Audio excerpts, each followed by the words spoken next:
Bienvenidos a la tercera parte de la homilía de San Óscar Romero del 14 de octubre de 1979. Esperamos nos acompañen y puedan reflexionar la Santa Palabra por medio de San Romero. Las lecturas de esta homilía del 14 de octubre son Sabiduría 7 del 7 al 11, Hebreos 4 del 12 al 13 y San Marcos 10 del 17 al 30. Si alguien solamente se contentara con desprenderse estoicamente de sus bienes, pero no lo hiciera con amor y buscando a Dios y a su evangelio, tendríamos algo muy anormal. Y por eso podemos decir que todos aquellos liberadores, todos aquellos revolucionarios que hacen consistir su lucha solo en aspectos negativos, violentos, venganzas, odios, acabar con el enemigo, están muy mutilados.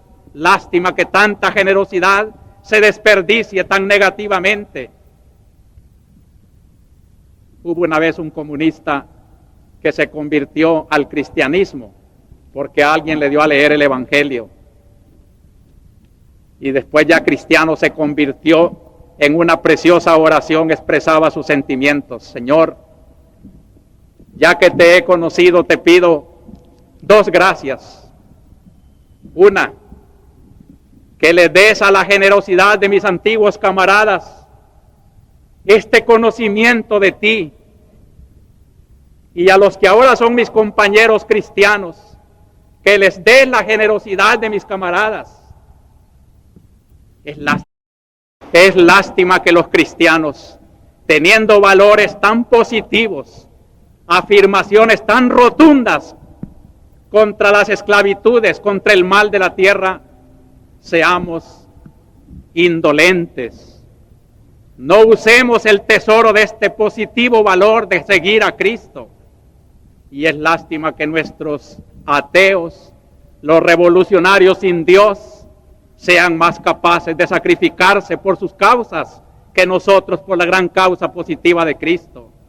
Yo hago un llamamiento pues para que si de veras somos cristianos y venimos a ratificar nuestra fe en la misa del domingo, sea esa palabra de Dios como espada penetrante y que no nos deje tranquilos hasta en la división del espíritu y del alma, en las coyunturas más íntimas del ser, que nos problematice, que nos cuestione, que no nos deje tranquilos dormir mientras no hagamos algo por el reino de Cristo y su evangelio.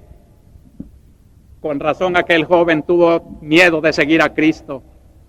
Pensó que solo con no hacer el mal, cumplir los mandamientos en una manera perezosa, indolente, como hay muchos cristianos que creen juzgar a los demás porque ellos son buenos, y son buenos porque no hacen el mal. No es eso lo que quiere Cristo.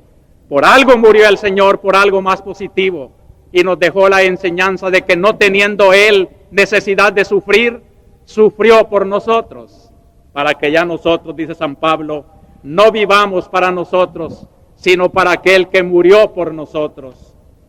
Y hay una ventaja en este seguimiento de Cristo que nos lo hace comprender la primera lectura de hoy. El libro de la sabiduría, aunque pertenece al Viejo Testamento, ya vislumbra la sabiduría cristiana. Es de un autor que sin duda estaba imbuido de la mentalidad griega allá en Alejandría, y veía esto que les acabo de decir yo, la cobardía de sus antiguos correligionarios judíos, y veía en cambio una filosofía griega que ganaba más entusiasmo que la misma Biblia, y entonces se dedicó a escoger de la Biblia todas las motivaciones para animar a sus correligionarios, y así sale el libro de la sabiduría. Finge una relación de Salomón orándole a Dios, pidiéndole sabiduría. Supliqué y se me concedió. Invoqué y vino a mí un espíritu de sabiduría. La preferí a los cetros y a los tronos, y en su comparación tuve en nada la riqueza. Dichoso el hombre que cuando llega a comprender la sabiduría, la riqueza, la infinita belleza de Dios, ya no se embeleza en los ídolos de la tierra. No le equiparé a la piedra más preciosa, porque todo el oro a su lado es como un poco de arena, y junto a ella la plata vale lo mismo que el barro. Ah, si Dios descubriera lo vano que es el oro, lo pobre que es la plata, lo miserable que son los bienes de la tierra, cuando no los ilumina la sabiduría de Dios. Más aún, dice el sabio, la preferí a la salud y a la belleza. Hay quienes no idolatran el oro ni el poder, pero sí idolatran la belleza, los placeres de la carne, las vanidades de la vida. Tampoco eso le parecía, porque me parecía que no tenía esplendor, y toda la belleza y la salud no es como la sabiduría que no tiene ocaso. La belleza humana que es, dice la Biblia, flor de heno, que a la mañana brilla y a la tarde se seca. ¿Cuántos hay que están perdiendo por ese zacate las riquezas del cielo? De esto curioso, que cuando un avaro no quiere desprenderse de las cosas materiales, le parece que eso es todo el tesoro de la vida. No hay cosa más ridícula que un avaro. Por eso dice el Papa en su encíclica Populorum Progressio, la avaricia es la figura más elocuente del subdesarrollo moral. Subdesarrollados, los que tienen mucho dinero pero son avaros, los que codician, los que quieren solo las cosas de la tierra. Y el avaro es miope, no sabe que cuando se desprenda de estas cosas, por amor al reino de Dios, sentirá que sus manos se llenan más de riqueza y que brillará con más fulgor hasta la belleza de la tierra, cuando en esta jerarquía de valores pongamos en el primer lugar lo absoluto, Dios nuestro Señor.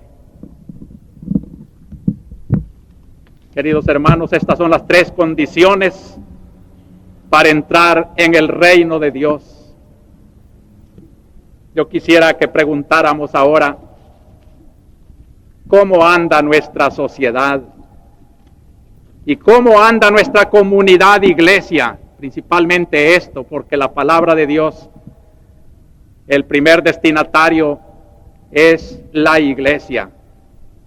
Mi sueño al predicar aquí la palabra de Dios y mi agradecimiento más profundo a la atención que ustedes le dispensan es hacer nuestra iglesia. Esto es lo primero que yo quiero, que construyamos entre todos una iglesia según el corazón de Cristo, una iglesia en que cada uno de sus miembros, desde el obispo hasta el niño que se acaba de bautizar hoy, seamos todos miembros de un reino de Dios y nos capacitemos cada vez más a implantar ese reino de Dios con el testimonio de nuestra palabra, de nuestra comunidad, de nuestro ejemplo. Somos servidores del reino de Dios, no lo olvidemos. Y Cristo nos ha dicho aquí cómo podemos sembrar el reino de Dios, viviendo en nosotros mismos estas tres condiciones: guardar los mandamientos, espíritu de pobreza y desprendimiento, y sobre todo el seguimiento a Jesús, la sabiduría eterna de Dios, que se hizo carne y vivió entre nosotros. Dice una cosa muy hermosa el Concilio Vaticano II acerca de esta sabiduría y de este seguimiento de Cristo.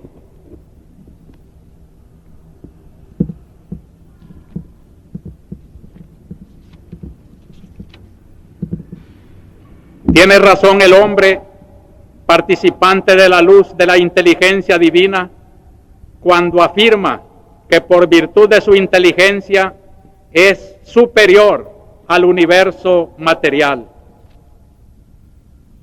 Nuestra época, más que ninguna otra, tiene necesidad de la sabiduría divina para humanizar todos los nuevos descubrimientos de la humanidad.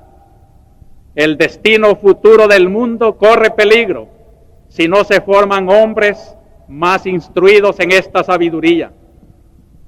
Debe advertirse, miren qué elogio más bello para nuestro pueblo, debe advertirse, dice el concilio, que muchas naciones económicamente pobres, pero ricas en esta sabiduría, pueden ofrecer a las demás una extraordinaria aportación.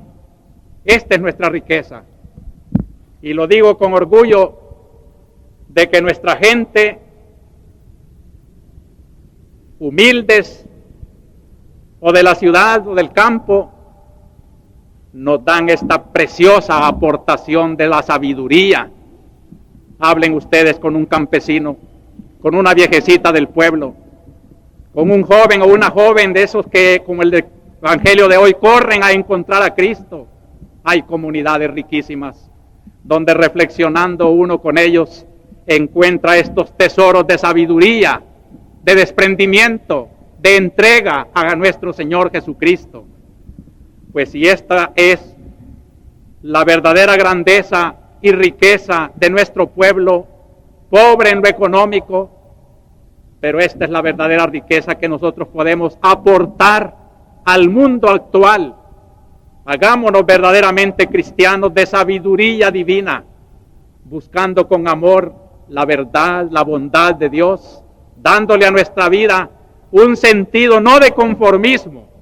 El cristiano sabe luchar y no está contento con la injusticia en que vivimos, pero sí sabe darle también a su sufrimiento el valor de la liberación y no de la avaricia, que es señal de poco espíritu. A la luz de esto, yo quisiera recordar nuestros hechos de la semana. En el orden de nuestra iglesia, yo quiero recordar aquí el comentario que el mismo Papa hizo de su viaje a Estados Unidos y decirles con qué alegría coincide con lo que hemos estado reflexionando y lo que practicamos en nuestra diócesis.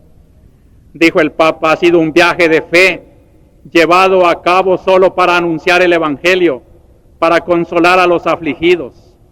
Ha sido también un viaje de paz, amor y fraternidad que me llevó a las Naciones Unidas.